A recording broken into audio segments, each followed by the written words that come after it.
Good afternoon, I'm Claudia Emery with an Eyewitness News update.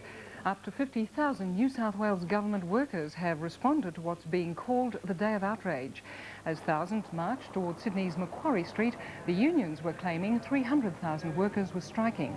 The protesters say they're concerned about job losses, increased state taxes and changes to the Compensation Act. What we hope to achieve is the eventual downfall of the Griner government. This is only the beginning. This shows that people do band together when they're, in troubled times. Others, however, had a more tuneful way of getting their messages across. We don't need Griner's government, but we need this thing again. Similar protest rallies are being held in Newcastle and 6 other major regional centres. Emergency workers battling to free a stricken tanker which has been beached in Sydney's south are being hampered by strong winds and heavy seas. The Maritime Services Board says the 3,000-tonne bulk carrier Kurus is aground on Cronulla Beach after sustaining rudder damage earlier today. It says workers are using a rubber dinghy to connect a tow line from the crippled ship to a heavy tug waiting offshore. Several helicopters are on standby to evacuate the German crew from the stricken vessel.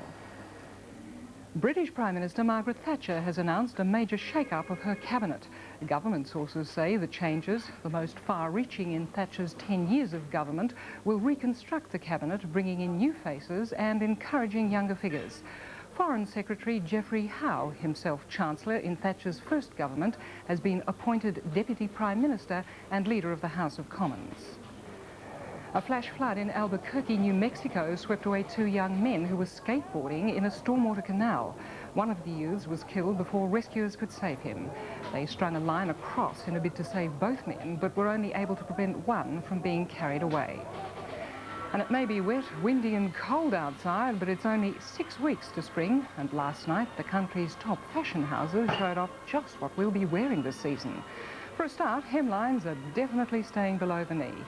And while there's a good deal of black and white around, it's going to be a colourful spring. Some designers went for splashes of yellow, others just let loose with bright greens, pinks and tangerines. At least it's something bright and warm to look forward to in this chilly weather. Join us for details of these stories and more tonight in Eyewitness News.